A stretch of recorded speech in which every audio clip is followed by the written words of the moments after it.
मैं सोनू कुमार अभी आरजेडी कार्यालय में पहुंचा हुआ हूं। अभी देख सकते हैं एजाज अहमद जी मेरे साथ प्रदेश पर प्रवक्ता है। आपको बोलेंगे दावते ए इफ्तार के मौके पर कल पार्टी रखी गई। इस मौके पर क्या लोगों को संदेश देना चाहते हैं सर? देखिए, दावत इफ्तार मोहब्बत, एक दूसरे के प्रति समझने, भारतीय जनता पार्टी और विपक्ष के लोग हैं, जी। उनको तो नफरत है धर्म के नाम पर। हम्म। और जो भी धर्म का आडंबर ओढ़ लिया है, उसको कहीं ना कहीं सिर्फ सत्ता और स्वार्थ नजर आता है। उसको कोई भी धार्मिक कार्य अच्छा नहीं नजर आता।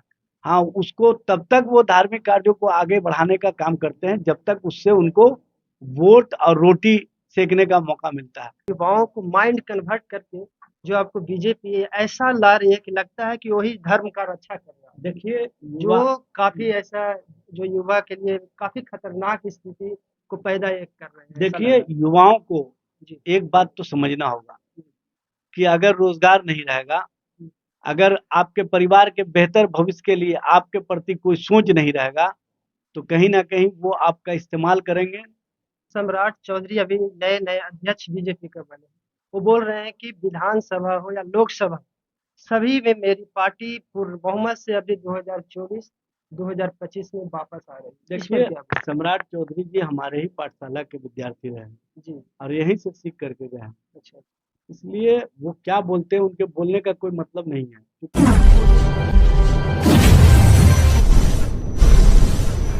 नमस्कार दोस्तों, आप देख रहे हैं आरबीएन हिंदुस्तान। मैं सोनू कुमार अभी आरजेडी कार्यालय में पहुंचा हुआ हूं। अभी देख सकते हैं एजाज अहमद जी मेरे साथ प्रदेश पर प्रवक्ता है। आपको बोलेंगे दावते ए इफ्तार के मौके पर कल पार्टी रखी गई।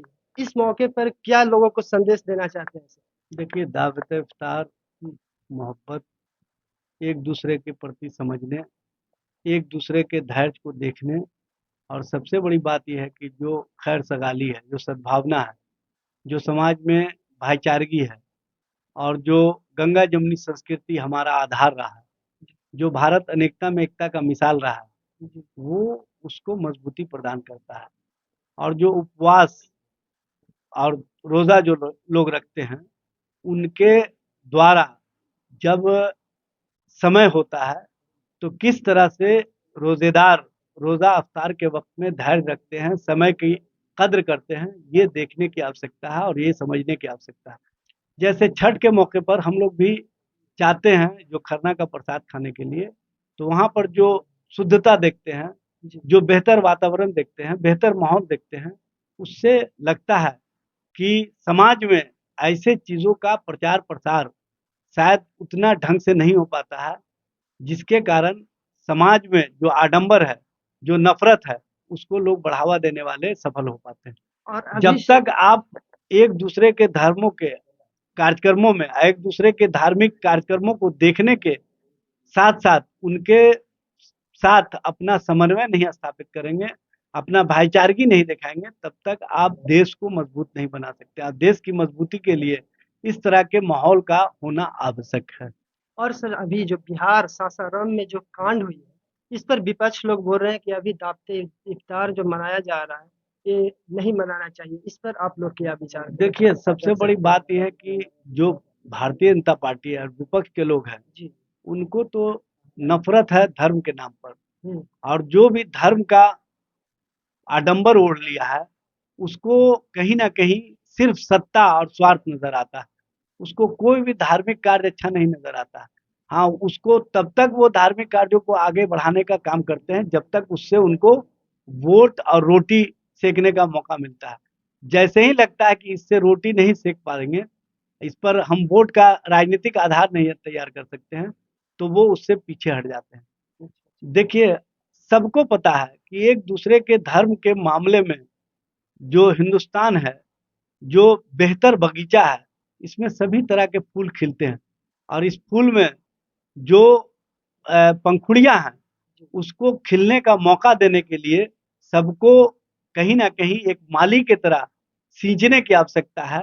और जब तक हम भारत को सींचने के लिए जो सभी धर्मों के लोग हैं, उनके प्रति आदर और सम्मान का भाव नहीं प्रदर्शित करेंगे, तब तक हम नहीं समझते हैं कि वो फूल और वो बगीचा बेहतर हो सकता है। इसलिए बेहतर बगीचा के निर्माण के लिए सभी को बेहतर माली भी बनना होगा, ये सोच विकसित करना होगा। आपने देखा होगा रामनवमी के समय में मुसलमान भाई रोजा रख करके कहीं ना कहीं अपने हिंदू भाइयों को, हिंदू दोस्तों को, और जो हिंदुस्तान की संस्कृति है उसको मजबूती देने के लिए उनको पानी पिलाने का काम कर रहे थे, उनको शरबत पिलाने का काम कर रहे थे, उनके बेहतर सेवा और शुश्रूषा में लगे हुए थे।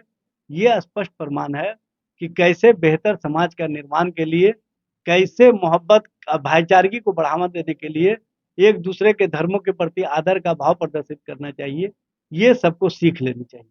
और सर जो युवाओं जो अभी युवाओं को माइंड कन्वर्ट करके जो आपको बीजेपी ऐसा ला रही है कि लगता है कि वही धर्म का रक्षा कर रहा है। देखिए जो काफ़ी ऐसा जो युवा के लिए काफ़ी खतरनाक स्थिति को पैदा एक कर रहे हैं, ऐसा लग देखिए रहा है। युवाओं को जी। एक बात तो समझना होगा कि अगर रोजगार नहीं रहेगा, अगर आपके परिवार के बेहतर भविष्य के लिए आपके प्रति कोई सोच नहीं रहेगा, तो कहीं ना कहीं वो आपका इस्तेमाल करेंगे। जब आप उनके इस्तेमाल हो जाएंगे तो फिर आप पर किस तरह का प्रताड़ना होता है और कैसे वो उपहास बनाते हैं, उसका भी मिसाल देख लीजिए। जब आप किसी मामलों में संलग्न होते हैं तो आप पर एफआईआर दर्ज होता है, आप पर केस होता है, लेकिन जो आपका इस्तेमाल कर रहे हैं, जो युवाओं का इस्तेमाल कर रहे हैं, वो आपको केस के लड़ने के मामले में वो आपके साथ खड़े नहीं होते हैं, बल्कि आपके घर पर जाकर के ये बात कहते हैं आपके परिवार के लोगों को कि हम लोग पहले से जानते थे कि ये समाज दुश्मन है, ये इसी तरह का व्यवहार करने वाला है, और इसका जो आज इस तरह का हश्र देखने को मिला सही हुआ। ये उन नेताओं का विचार होता है जो आपका इस्तेमाल करते हैं। इसलिए वैसे इस्तेमाल करने वाले नेताओं से बचना चाहिए युवाओं को, और बेहतर बिहार, बेहतर देश के निर्माण के लिए उनको अपने रोजगार के प्रति संकल्पित होना होगा, अपने बेहतर भविष्य के प्रति संकल्पित होना होगा, नफरत को छोड़ करके मोहब्बत की राजनीति की ओर आगे बढ़ना होगा।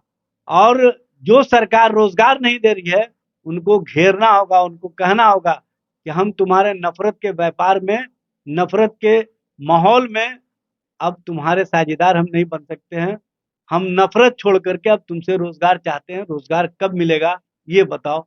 इस राजनीति को जब तक युवा नहीं स्वीकार करेंगे तब तक युवाओं का बेहतर भविष्य नहीं बन सकता है।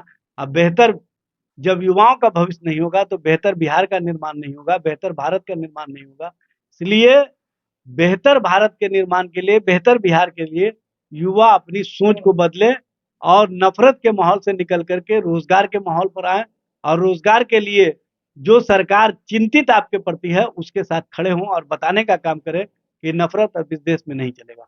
लेकिन ये सवाल ये भी उठ रही है सर कि सिर्फ बोला जा रहा है कि इतना वैकेंसियाँ निकाला जा रहा है, इतना वैकेंसियाँ निकाला जा रहा है आरजेडी की तरफ से, लेकिन कुछ ऐसा खाली नियुक्ति पत्र वो पहले से जो मेरा किया हुआ था, वही उसी पर आपको बाँट रहे हैं नियुक्ति पत्र। देखिए शायद आपको पता नहीं है, जो 2 करोड़ रोजगार हर साल देने का वादा किए थे, 9 साल सरकार को होने को है, 18 करोड़ देना चाहिए था। ऑन रिकॉर्ड भारत सरकार के रोजगार के आंकड़े के अनुसार 7,22,000 नौकरी दी है, और हमने 7 महीने की सरकार में 50,000 के करीब नौकरियां दी है, और 1 लाख के करीब हमने विभिन्न रोजगार मेले, रोजगार कैंप के माध्यम से विभिन्न एजेंसियों, प्राइवेट कंपनी और अन्य एजेंसियों में उनको समायोजित करवाने का काम किया है। ये हमारी सोच है, ये हमारा संकल्प है, और इसी संकल्प को लेकर के हम आगे बढ़ रहे हैं। इसलिए हमारी सरकार की नीति और नियत को देखें। हमारी सरकार की नीति है स्पष्ट रूप से कि हम रोजगार के सवाल पर, महंगाई के सवाल पर, जन सरकार के सवाल पर, जनता के हितों के मुद्दे पर हम उनके साथ खड़े हैं, और जनता के सवाल पर कोई समझौता नहीं कर सकते हैं। इसलिए जो लोग जुमलाबाजी करते हैं, जो लोग रोजगार को भी जुमलाबाजी बनाने का, बताने का काम कर रहे हैं, उनसे जरूर सवाल करें, उनसे पूछें कि क्यों आप इस तरह का माहौल खराब करने का काम कर रहे हैं, जिससे समाज और देश भी परेशान है। और कहीं ना कहीं आप राजनीतिक रोटी सेकने में तो सफल हो पाते हैं, लेकिन इससे जो देश को नुकसान होता है, राज्य को नुकसान होता है, उसकी भरपाई कौन करेगा।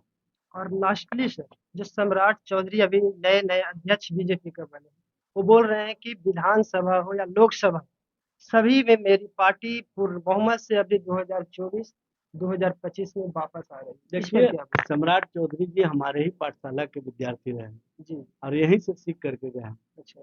इसलिए वो क्या बोलते हैं उनके बोलने का कोई मतलब नहीं है, क्योंकि उनके खिलाफ जो भारतीय जनता पार्टी के पुराने नेता हैं, जो आरएसएस लॉबी के लोग हैं, वो लगे हुए हैं।